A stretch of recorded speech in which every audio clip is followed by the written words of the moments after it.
Hello అండి. అందరికీ నమస్తే. అందరూ ఎలా ఉన్నారు? అందరూ ఆరోగ్యంగా, క్షేమంగా, సంతోషంగా ఉండాలి అని మనస్ఫూర్తిగా మనందరి తరపున అమ్మవారిని వేడుకుంటున్నానండి. మీ అందరికీ ఒక చిన్న రిక్వెస్ట్. కొత్తగా మన ఛానల్ని చూస్తున్నట్లయితే ఛానల్ని సబ్స్క్రైబ్ చేసుకోండి. వీడియోని పూర్తిగా చూడండి. వీడియో నచ్చింది అనిపిస్తే ఒక లైక్ చేయండి, సపోర్టు చేయండి. అలాగే మన ఛానల్ని సబ్స్క్రైబ్ చేసి సపోర్టు చేస్తున్న ప్రతి ఒక్కరికి పేరు పేరున నా హృదయపూర్వక ధన్యవాదాలు. అలాగే మన ఫ్రెండ్స్ అందరికీ గురువారం శుభాకాంక్షలు. మన సాయినాథుణ్ణి చక్కగా పూజించారు అని అనుకుంటున్నాను. బాబాగారి దివ్యాశిస్సులతో మనం కోరుకునే ప్రతి కోరిక తప్పకుండా నెరవేరుతుంది. బాబాగారు చెప్పినట్లుగా శ్రద్ధ సబూరితో ఉండండి. సాయినాథునికి మన ప్రతి కష్టము తెలుసు. ఆ కష్టం నుండి మనల్ని ఎలా తప్పించాలో కూడా బాబాగారికి తెలుసు. ఒక్క విషయం చెప్పాలి అంటే బాబాగారు ఎప్పుడైనా కానీ మనల్ని పరీక్షిస్తారు తప్ప ఎప్పుడూ కూడా మనల్ని బాధ పెట్టరు. సంపూర్ణమైన విశ్వాసంతో, భక్తితో ఈరోజు పూజించిన ప్రతి ఒక్కరి కోరికలు కూడా తీరాలి అని నేను కూడా మన దైవ బంధువులందరి తరపున బాబాగారి పాదాలనంటి మనస్ఫూర్తిగా వేడుకుంటున్నాను. ఇప్పుడు బాబాగారు మనకి ఒక మంచి సందేశాన్ని అనుగ్రహించారు. భక్తితో, శ్రద్ధతో బాబాగారి సందేశాన్ని వినడానికి ప్రయత్నం చేయండి. తల్లి, నిన్ను నేను దీవిస్తూ నీకు ఒక శుభవార్తను చెప్పబోతున్నాను. ఇప్పటి నుండి నీకు ఇంకా అన్ని మంచి రోజులే మొదలవుతున్నాయి. నీపైన నువ్వు పూర్తి నమ్మకంతో ఉండు. ముఖ్యంగా నిన్ను నిరుత్సాహపరిచేటువంటి మాటలను అస్సలు వినిపించుకోకు. నీకు తియ్యటి మాటలు చెప్పేవారు ఎంతోమంది ఉంటారు. వారెవ్వరూ కూడా నీకు అవసరమైనప్పుడు ఎటువంటి సహాయము చెయ్యలేరు. ఒక ముఖ్యమైన విషయం ఏమిటంటే నీపైన నీ ఇంటివారు ఎంతో నమ్మకంతో ఉన్నారు. నీకు కావలసిన మనిషి కూడా నిన్నే పూర్తిగా నమ్ముతున్నాడు. కనుక ఇప్పుడు నేను నీకు ఒక మంచి అవకాశాన్ని కల్పించబోతున్నాను. ఇటువంటి మంచి సమయంలో కనుక నువ్వు ఓర్పుతో, జాగ్రత్తతో ఉన్నట్లయితే నీ ముందు ఒక చక్కటి అవకాశము రాబోతూ ఉన్నది. ఆ అవకాశంతో నీ వాళ్లకు నీ విలువ తప్పకుండా అర్థమవుతుంది. అలాగే నీ మాటలకు ఇంక నుండి విలువ పెరిగేటట్లు నేనే నీకు ఒక చక్కని అవకాశాన్ని కల్పించబోతున్నాను. అలాగే తల్లి, నీకు ఒక ముఖ్యమైన విషయాన్ని గుర్తు చేయాలి అనుకుంటున్నాను. నా మాటలు ఎప్పుడూ కూడా వమ్ము కావు. మళ్ళీ నీ జీవితాన్ని సరైన దారిలోకి తెచ్చే వరకు, నీ ముఖంలో సంతోషం అనేది నేను చూసే వరకు నేను మాత్రం ప్రశాంతంగా ఉండలేను. నా బిడ్డల ఆనందమే కదా నాకు ఎంతో ముఖ్యమైనది. కనుక నీ ముందుకు నేను తెచ్చే ఈ అవకాశాన్ని చాలా జాగ్రత్తగా ఉపయోగించుకో. ఏమాత్రము అజాగ్రత్తగా ఉండకు. మళ్ళీ మళ్ళీ అవకాశం అనేది రాకపోవచ్చు. అందుకని ఇప్పుడు నేను నీకు కల్పించబోతున్నటువంటి ఈ సదవకాశాన్ని జాగ్రత్తగా ఉపయోగించుకో. ఈ అవకాశంతో నీ జీవితం పూర్తిగా మారిపోతుంది. నీ జీవితంలో సంతోషము, ఆనందము నువ్వు చూడబోతూ ఉన్నావు. కనుక నేను కల్పించేటువంటి ఆ అవకాశం కోసం ఆనందంతో ఎదురు చూడు. త్వరలోనే నీ జీవితంలో మధుర క్షణాలను చూడగలవు అని బాబాగారు ఒక మంచి సందేశాన్ని మనకి అనుగ్రహించబోతున్నారు. ఈ గురువారం నాడు బాబాగారు నుండి ఇంత గొప్ప సందేశాన్ని తెలుసుకోవడం నిజంగా మన అదృష్టం. భక్తితో బాబాగారు చెప్పే సందేశాన్ని ఆలకించండి. వీడియో చూసిన వాళ్ళు మాత్రం మర్చిపోకుండా ఒక లైక్ చేయండి, సపోర్టు చేయండి. మరి బాబాగారు చెప్పినటువంటి ఈ మాటలలోని సత్యాన్ని ఒక చిన్న కథ రూపంలో అర్థం చేసుకోవడానికి ప్రయత్నం చేద్దాము. పూర్వం ఒకప్పుడు గోపాలపురం అనే ఒక పెద్ద గ్రామం ఉండేది. ఆ గ్రామంలో శివయ్య శ్రేష్ఠి అనే ఒక గొప్ప వర్తకుడు ఉండేవాడు. శివయ్య శ్రేష్ఠి ఆ రోజులలోనే కష్టపడి వ్యాపారాన్ని అభివృద్ధి చేసుకుంటూ రూపాయికి రూపాయిగా పోగు చేసి లక్షల రూపాయలు సంపాదించాడు. అతని అదృష్టం కలిసి వచ్చి అతను పట్టుకున్నదల్లా బంగారంగా అయ్యేది. శివయ్య శ్రేష్ఠికి వివాహం జరిగిన చాలా సంవత్సరాల తర్వాత ఒక మగపిల్లవాడు కలిగాడు. ఆ పిల్లవాడికి విశ్వనాథుడు అని పేరు పెట్టి శివయ్య శ్రేష్ఠి చాలా బాగా గారాబంగా పెంచుకునేవాడు. అయితే శివయ్య శ్రేష్ఠికి కొడుకు పుట్టాడు అన్న ఉత్సాహం ఎంతో కాలం లేదు. కొడుకు పుట్టిన కొన్ని నెలలకే శివయ్య శ్రేష్ఠి భార్య కాలం చేసింది. ఆ తరువాత మళ్ళీ వివాహం చేసుకోమని శివయ్య శ్రేష్ఠికి ఎంతమంది చెప్పినా అతను వినిపించుకోలేదు. తనకు భార్య వస్తుంది కానీ ఆ పిల్లవాడికి తల్లి రాలేదు కదా అన్న ఉద్దేశంతో అతను వివాహం చేసుకోకుండా కొడుకుని ఎంతో గారాబంగా పెంచుకునేవాడు. శివయ్య శ్రేష్ఠికి తోడుగా అతని తల్లి కూడా ఉండి మనవడి ముద్దు ముచ్చటలు ఆలనా పాలనా చూస్తూ ఉండేది. ఇలా కాలం గడుస్తూ ఉన్నది. చాలా కొద్ది రోజులలోనే శివయ్య శ్రేష్ఠికి తన కొడుకులో ఉన్న అమాయకత్వం ఏమిటో అర్థమయ్యింది. విశ్వనాథుడు ఒట్టి వెర్రిబాగులవాడు. లోకం పాపం అంటే ఏమిటో తెలియని పసితనంలానే ఉంటాడు. అతనికి వయసు అయితే పెరిగింది కానీ బుద్ధి కుశలత అనేది మాత్రం వయసుకు తగినట్లుగా ఎదగలేదు. విశ్వనాథుణ్ణి తలుచుకున్నప్పుడల్లా శివయ్య శ్రేష్ఠికి ఎంతో బాధ కలిగేది. భగవంతుడు తనకు తరాలు తిన్నా తరగని ఆస్తిపాస్తులు ఇచ్చాడు. కానీ వాటిని కాపాడగలిగేటట్లుగా కొడుక్కి బుద్ధి కుశలత లేదు. ఏమాత్రం మేధస్సు ఎదగని కొడుకునిచ్చాడు అని ఎంతగానో బాధపడేవాడు. అదే విషయాన్ని తన స్నేహితుల దగ్గర కూడా చెప్పుకునేవాడు శివయ్య శ్రేష్ఠి. ఇలా కాలం జరుగుతూ ఉన్నది. విశ్వనాథుడు పెళ్ళీడు వాడు అయ్యాడు. తన కష్టమంతా కూడా శివయ్య శ్రేష్ఠి అప్పుడప్పుడు తన స్నేహితులతో బంధువులతో చెప్పుకొని బాధపడుతూ ఉండేవాడు. ఇలా ఉండగా ఒక రోజున శివయ్య శ్రేష్ఠికి బాగా దూరపు బంధువు, చిన్ననాటి స్నేహితుడు ఒకరు కలుసుకున్నారు. అతను మాటల సందర్భంలో శివయ్య శ్రేష్ఠితో విశ్వనాథుడికి కనుక మంచి గుణవతి అయిన అమ్మాయినిచ్చి వివాహం చేస్తే విశ్వనాథుడికున్న మానసికమైన సమస్యలన్నీ తొలగిపోతాయని, అలాగే కోడలైన శివయ్య శ్రేష్ఠిని కూతురిలా చూసుకునే పేదింటి అమ్మాయిని, గుణవతిని, చక్కగా కుటుంబాన్ని సమర్థించగల అమ్మాయిని చూసి విశ్వనాథుడికిచ్చి వివాహం చెయ్యమని మంచి సలహా చెబుతాడు ఆ స్నేహితుడు. స్నేహితుని సలహా విన్న శివయ్యకు కూడా అది మంచిదే, అలాగే చెయ్యాలి అని అనిపిస్తుంది. అతను బాగా డబ్బున్నవాడు కావడంతో శ్యామల అనే ఒక పేదింటి అమ్మాయితో విశ్వనాథుడికి వివాహం చేయడానికి నిశ్చయించుకుంటాడు. ఆ పెళ్లిలో కూడా విశ్వనాథుడు శ్యామలను చూడడానికి సిగ్గుపడుతూ ఉంటాడు.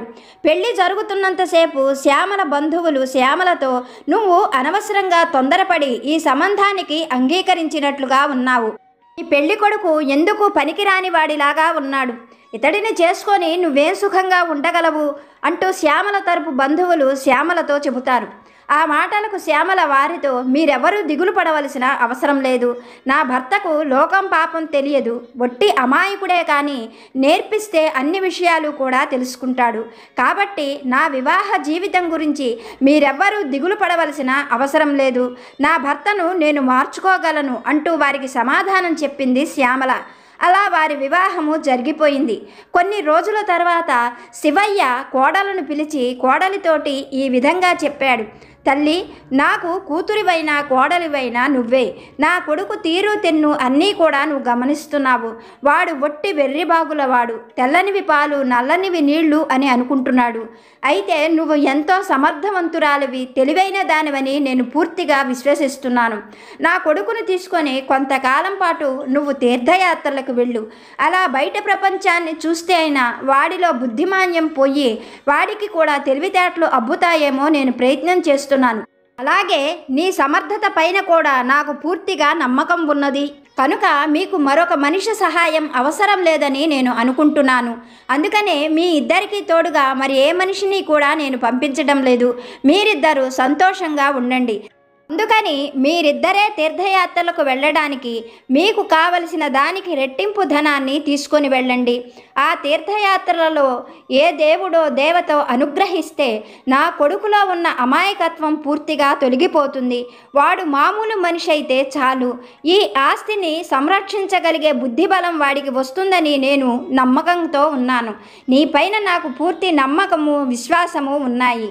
నీ సమర్థత కూడా నాకు బాగా తెలుసు తల్లి అని చెప్పి కోడలికి కోరినంత ధనాన్ని ఇచ్చి కొడుకుని కోడల్ని శివయ్య శ్రేష్ఠి తీర్థయాత్రలకు పంపించాడు.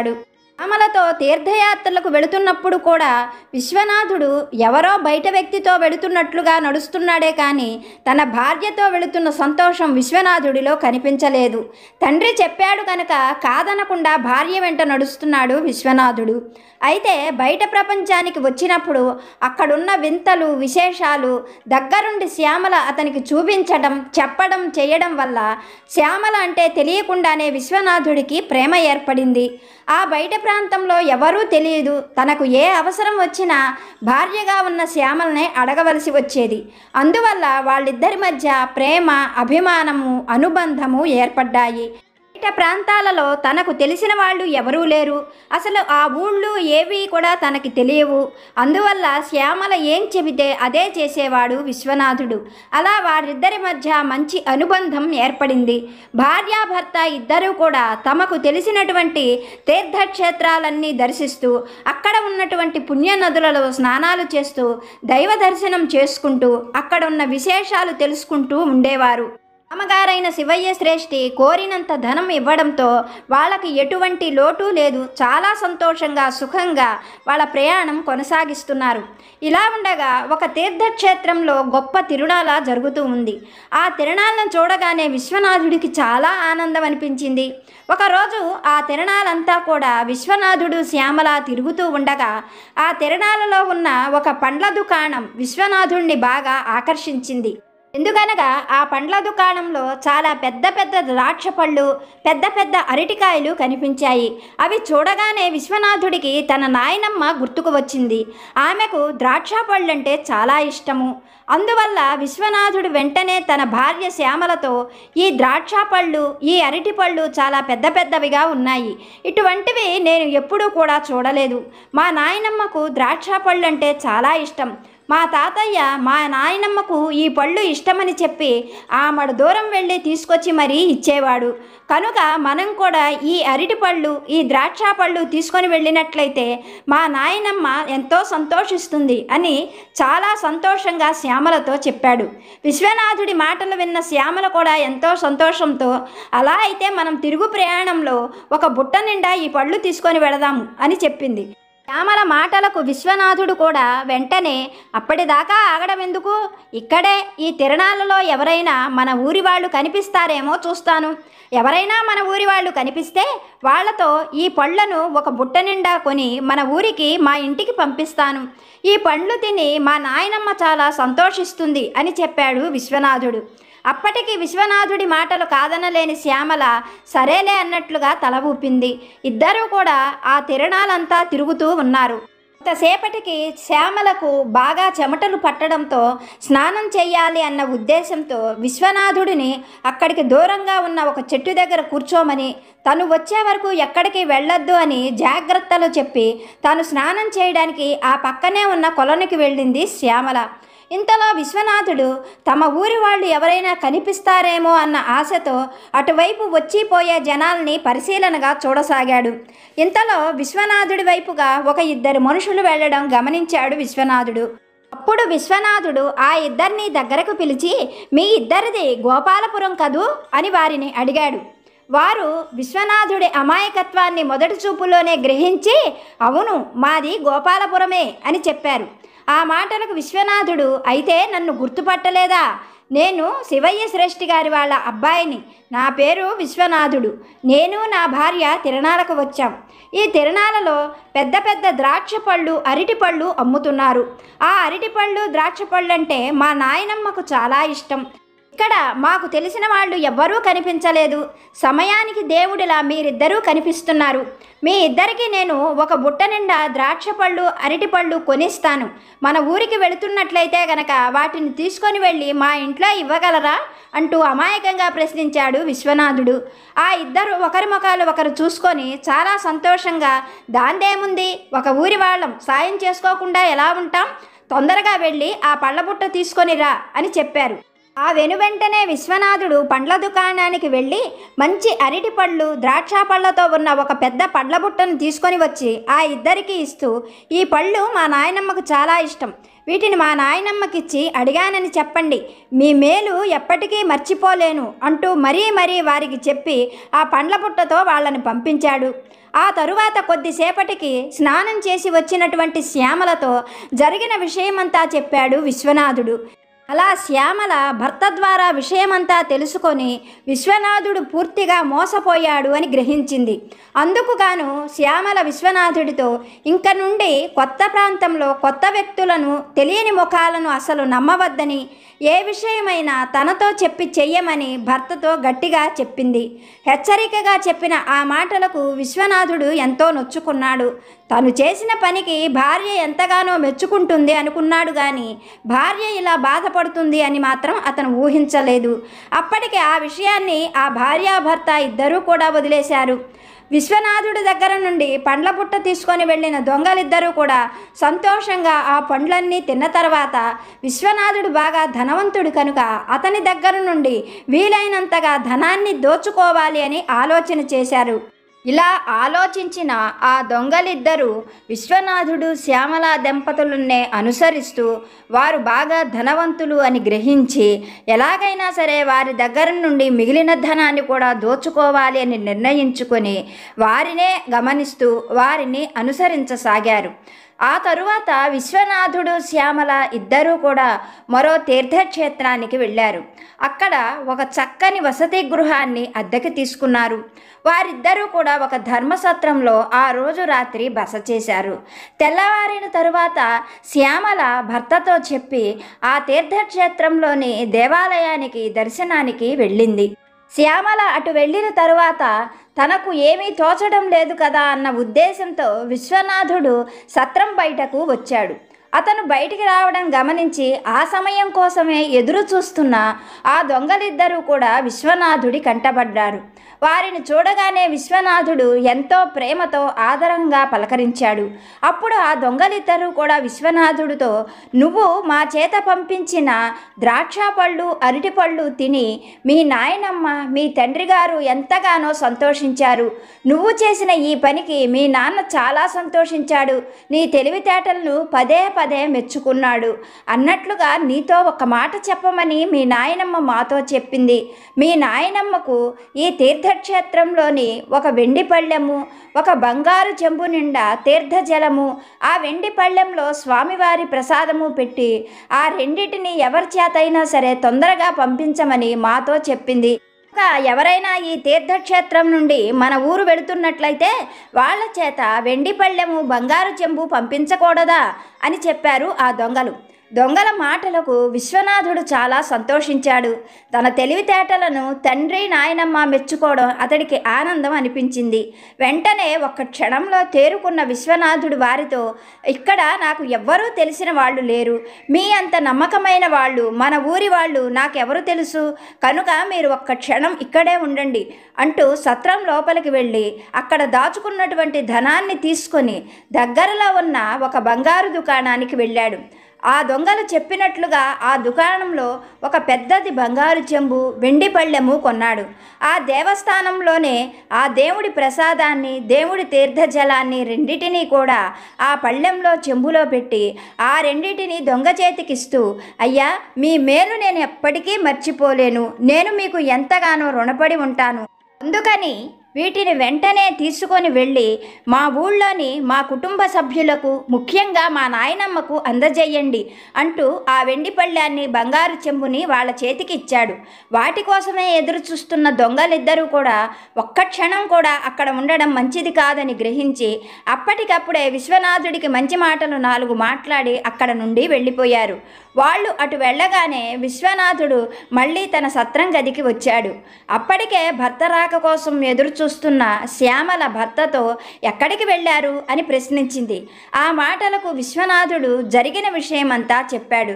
శ్యామల విశ్వనాథుడి అమాయకత్వాన్ని తలచుకొని తలపట్టుకొని కూర్చుంది. అప్పుడు విశ్వనాథుడు, నువ్వు ఒట్టి అనుమానపు మనిషివి, వాళ్ళు చాలా మంచివాళ్ళు, మనకు ఎంతగానో సహాయం చేస్తున్నారు, అలాంటి వాళ్ళ మంచితనాన్ని గుర్తించవేంటి అంటూ శ్యామల పైన ఒకంత కోప్పడ్డాడు విశ్వనాథుడు. శ్యామల బాగా గ్రహించింది. విశ్వనాథుడికి నోటి మాటతో చెబితే ఏ విషయం అర్థం కాదు, అతనికి చేతలతోనే చెప్పాలి, అతనికి అర్థమయ్యేటట్లుగా చెప్పాలి అని గ్రహించుకున్న శ్యామల భర్తతో, అలా అయితే మీరు ఈసారి వారు కనబడినప్పుడు వారిని మన దగ్గరకు తీసుకొని రండి, మనం వాళ్లకు మర్యాద చెయ్యాలి, మనకి సహాయం చేసిన వాళ్లకు కృతజ్ఞతగా మర్యాద చేయకపోతే ఏం బాగుంటుంది అని మరీ భర్తతో చెప్పింది.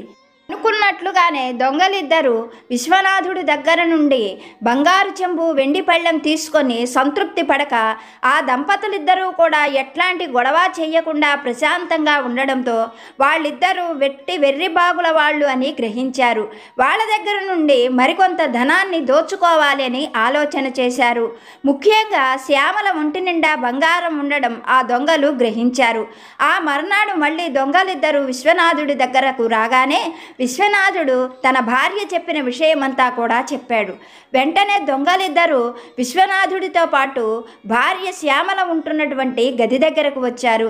శ్యామల వాళ్ళిద్దరిని చూడగానే అమాయకురాలిగా నటిస్తూ లోపలికి పిలిచి దొంగలిద్దరికీ తినడానికి పలహారాలు పెట్టింది. వారితో, మీరిద్దరూ మళ్ళీ ఎప్పుడు మన ఊరు వెళతారు? మన ఊరు వెళ్లే ముందు ఒక్కసారి కనిపించండి. వీళ్ళ నాయనమ్మకు కాశీకాయల దండంటే ఎంతో ఇష్టం. అది చేయించి పంపించాలి. మీరు తప్ప ఇక్కడ తెలిసిన వాళ్ళు ఎవరూ లేరు కదా అని ఆ దొంగలతో చెప్పింది. దొంగలిద్దరూ ఒకరి ముఖాలు ఒకరు చూసుకుంటూ విశ్వనాథుడి కన్నా శ్యామల మరీ అమాయకురాలని తలుచుకొని వాళ్లల్లో వాళ్లే నవ్వుకుంటూ శ్యామలతో, మేము మరో 2 రోజుల్లో మన గ్రామానికి వెళతాము. వెళ్లే ముందు మీ దగ్గరకు తప్పకుండా వస్తాం. మిమ్మల్ని కలుసుకొని మీతో చెప్పకుండా మాత్రం వెళ్ళము అంటూ ఆ పలహారాలు పూర్తి చేసి అక్కడ నుండి వెళ్ళిపోయారు.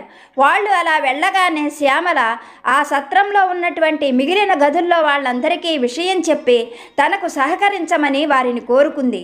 అక్కడ ఉన్నటువంటి వాళ్ళు కూడా అందుకు అంగీకరించారు.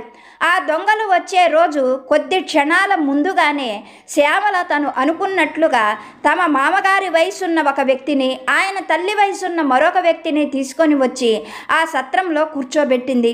వాళ్ళు అప్పుడే వచ్చినట్లుగా బయట చెప్పులు, ఒక చేతి సంచిని ఉంచింది.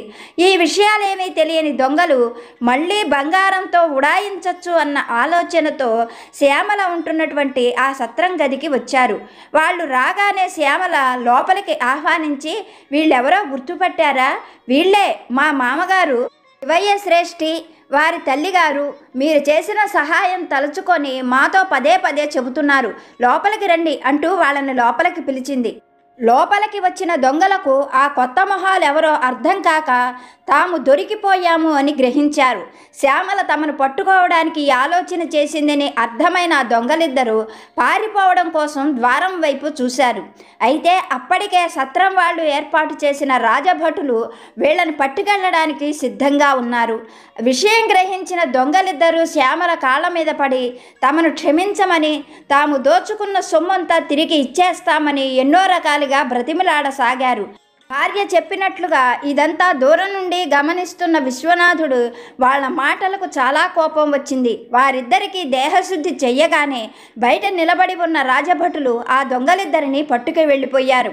అప్పుడు విశ్వనాథుడు శ్యామల దగ్గరకు వచ్చి, నాకు ఇప్పటికి కానీ లోకజ్ఞానం అర్థం కాలేదు. వాళ్ళను నమ్మడం నాదే తప్పు. ఇంక నుండి నువ్వు గీసిన గీటు నేను దాటటం అనేది జరగదు. ఈ జన్మలో నువ్వేం చెప్తావో నేను అదే చేస్తాను అని చెప్పాడు భార్యతో. భర్తలో వచ్చిన మార్పుకి ఎంతగానో సంతోషించిన శ్యామల భర్తతో, ఒక్క విషయాన్ని బాగా గుర్తుపెట్టుకోండి. మోసం చేసేవాళ్ళు అడుగడుగునా ఉంటారు. బంధువుల రూపంలో, స్నేహితుల రూపంలో, మనవాళ్ళ రూపంలో కూడా ఉంటారు. కానీ మోసపోయేవాడిదే తప్పు. ఎవరు ఏం చెప్పినా వినకూడదు. ముఖ్యంగా ధనం విషయంలో జాగ్రత్తగా ఉండండి అంటూ భర్తను హెచ్చరించింది. మన సాయినాథుడు మనకు అందిస్తున్న గొప్ప సందేశం ఇదే. బాబాగారు చెప్పినట్లుగా కొంతమందికి ఎంత చెప్పినా వినిపించుకోరు. వాళ్లకు కళ్ళారా చూస్తే తప్ప, వాళ్ళ చెవులారా వింటే తప్ప కొన్ని విషయాలని అస్సలు నమ్మరు. అప్పుడైతేనే ఆ ఇంటి వాళ్లకు విలువనిస్తారు.